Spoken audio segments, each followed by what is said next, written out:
देखिए, छत्तीसगढ़ राज्य में क्रमोन्नति वेतनमान को लेकर के एक बहुत अच्छी अपडेट निकल करके आई है, जिसके अनुसार क्रमोन्नति वेतनमान को देने के लिए सुप्रीम कोर्ट की तरफ से राज्य सरकार के द्वारा लगाया गया एसएलपी को खारिज कर दिया गया है। तो आज के इस वीडियोज में अगर क्रमोन्नति वेतनमान शिक्षकों को मिल जाता है तो उस कंडीशन में आज की स्थिति में कितना वेतनमान बनेगा और कितना एरियस मिल सकता है, इसके बारे में हम आपको स्टेप बाय स्टेप बताने वाले हैं। तो वीडियो को शुरू करने से पहले चैनल में नए हैं तो चैनल को सब्सक्राइब कर लीजिए और बगल में जो बेल का आइकन उसको भी क्लिक कीजिए और वीडियो को आप अधिक से अधिक शेयर कीजिए। तो आइए दोस्तों, आज का वीडियो को शुरू करते हैं। साथियों, छत्तीसगढ़ राज्य में संचालित शाला में कार्यरत उन सभी शिक्षाकर्मियों की जिनकी पदोन्नति नहीं हुई थी, तत्कालीन समय में भी इस प्रकार का आदेश जारी हो गया था, जिसके अनुसार जिनकी सेवा अवधि 10 साल पूर्ण हो चुकी है और जिनको पदोन्नति का लाभ नहीं मिला है, ऐसे शिक्षाकर्मी साथियों को भी जो वर्ग 3 में थे उनका वेतनमान उच्च पद का वेतनमान तय करना था। उसी प्रकार से वर्ग 2 में जो शिक्षक साथी थे उनका वेतनमान उच्च पद का वेतनमान तय करना था। उसी प्रकार से जो हाई स्कूल में कार्यरत शिक्षाकर्मी थे उनको भी उच्च पद का वेतनमान अर्थात क्रमोन्नति वेतनमान देना था, लेकिन यह भी धरा का धरा रह गया। यह आदेश 2/11/2011 को जारी हुआ था। इसी प्रकार से जारी हुआ था जिसमें स्पष्ट कहा गया था कि ऐसे शिक्षक या शिक्षाकर्मी जिनका एक ही पद पर सेवावधि पूर्ण हो चुका है, ऐसे शिक्षाकर्मी शिक्षक को भी उच्च पद का वेतनमान दिया जाना था और क्रमोन्नति वेतनमान दिया जाना था। लेकिन कुछ कारणवश वह जो आदेश था वह निरस्त हो गया। साथ ही उसके बाद में फिर से एक आदेश 10/3/2017 को सहायक शिक्षकों का क्रमोन्नति वेतनमान के संबंध में आदेश जारी हुआ, जिसके अनुसार शिक्षक, व्याख्याता और सहायक शिक्षक जिनका सेवावधि 10 साल पूर्ण हो चुका था उनको प्रथम क्रमोन्नति और जिनका 20 साल का सेवावधि पूर्ण हो गया था उनको द्वितीय क्रमोन्नति देने का प्रावधान था। इसी प्रकार से इस आदेश को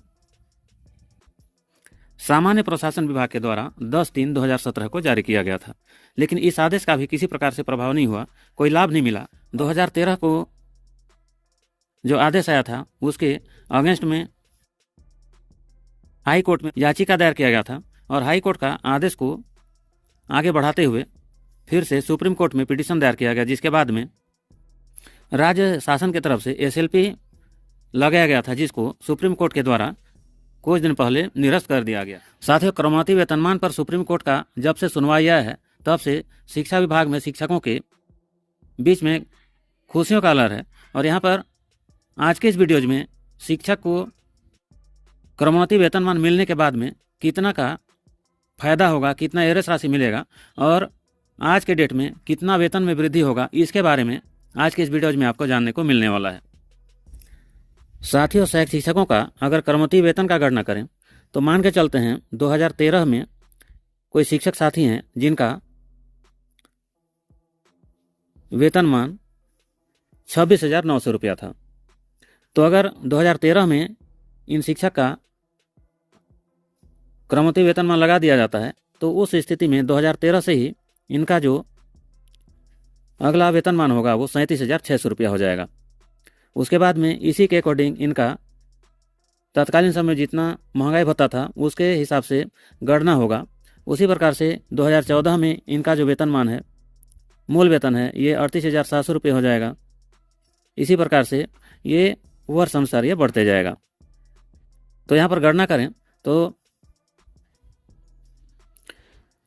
यहाँ पर 2013, 2014, 2015, 2016, 2017, 2018, 2019, 2020, 2021, 2022, 2023, 2024 और जुलाई महीना में 2025 में हो जाएगा 53,600 रुपया। तो अगर 2013 से किसी सहायक शिक्षक का क्रमोन्नति का गणना किया जाता है तो ये हर साल का इंक्रीमेंट उच्च पद का वेतनमान के अनुसार ये बढ़ते जाएगा और 2025 की स्थिति में वर्तमान में 53% का जो महंगाई भत्ता है और 7% का जो गृह भाड़ा भत्ता है उसके अनुसार इनका जो कुल वेतन है ये 86,560 रुपया हो सकता है। और इसी प्रकार से इसमें कटौती होते हुए इनका वेतनमान में ₹79,828 इनके खाता में आ सकता है। अब लेकिन राज्य सरकार के ऊपर ये निर्भर करता है कि किस प्रकार से सुप्रीम कोर्ट के आदेश के अनुसार ये वेतन का गणना करेंगे। लेकिन कहीं ना कहीं शिक्षकों का और सहायक शिक्षकों का जो वेतनमान है उसमें बहुत ज़्यादा परिवर्तन होने वाला है। इसी प्रकार से अगर हम शिक्षक का क्रमोत्तरी वेतनमान का गणना देखें तो इसमें भी कुछ इस प्रकार से कैलकुलेशन हो सकता है। शिक्षक साथियों के क्रमोत्तरी वेतन मामले में मान के चलते हैं 2013 में कोई शिक्षक साथी हैं जिनका मूल वेतन 37,600 रुपया था। तो अगर इन साथी को क्रमोत्तरी वेतनमान का लाभ मिल जाए तो उस कंडीशन में इनका जो 2013 की स्थिति में इनका जो मूल वेतन है वह 40,400 रुपया हो जाएगा। और इसी प्रकार से तत्कालीन समय में जितना टीए और डीए का लाभ मिल रहा था उसके हिसाब से कैलकुलेशन किया जाएगा। और यहाँ पर 2014, 2015, 2016, 2017, 2018, 2019, 2020, 2021, 2022, 2023, 2024 और इसी प्रकार से 2025 में इनका जो वेतनमान होगा वो मूल वेतन 57,500 रुपये होगा। और इसमें वर्तमान समय में जो महंगाई भत्ता है और गृह भाड़ा भत्ता है सबका अगर कैलकुलेशन कर दिया जाए तो इनको कुल 92,600 रुपया का कैलकुलेशन हो सकता है। इसी प्रकार से जो इनका अकाउंट में जो अमाउंट आएगा, राशि आएगा, वो 85,300 रुपया इनका खाता में आ सकता है। लेकिन यह भी राज्य सरकार का और विभाग का डिसीजन के ऊपर निर्भर करता है कि किस प्रकार से क्रमोत्तरी वेतनमान का आदेश जारी करते हैं और कैलकुलेशन करते हैं। तो साथियों, जो शिक्षक साथी शिक्षाकर्मी के रूप में 1998 से कार्यरत हैं उनको 2008 में एक क्रमोत्तरी वेतन का लाभ मिल जाएगा। उसी प्रकार से 2018 में दूसरा क्रमोत्तरी वेतनमान का लाभ मिल जाएगा। तो इस प्रकार से शिक्षा विभाग के शिक्षकों को अगर सुप्रीम कोर्ट के आदेश का पालन अच्छे से हो जाता है तो दो क्रमोत्तरी वेतन का लाभ मिलने वाला है और उनका वेतनमान में बहुत ज़्यादा बदलाव भी होने वाला है। और ऐसा अनुमान लगाया जा रहा है कि जब भी शिक्षकों को क्रमोत्तरी वेतनमान का लाभ मिलेगा उस समय एक शिक्षक को 7 लाख रुपए से लेकर के 18 लाख रुपए तक का लाभ मिल सकता है और वेतनमान में भी बहुत ज़्यादा बदलाव हो सकता है।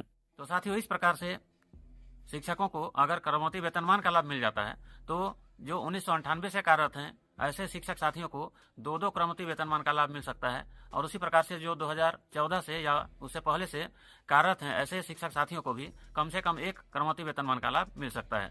तो यहाँ पर जो वेतनमान का गणना करके आपको बताया गया है वो सिर्फ एक जानकारी के उद्देश्य से बनाया गया है। राज्य शासन की तरफ से, विभाग की तरफ से अगर क्रमोत्तरी वेतनमान का गणना करने के संबंध में कुछ नया आदेश आ जाता है तो उस स्थिति में यह जो गणना है वो अलग हो सकता है। तो आज का वीडियो अच्छा लगा तो वीडियो का आप अधिक से अधिक शेयर कीजिए। चैनल में नए हैं तो चैनल को सब्सक्राइब कीजिए।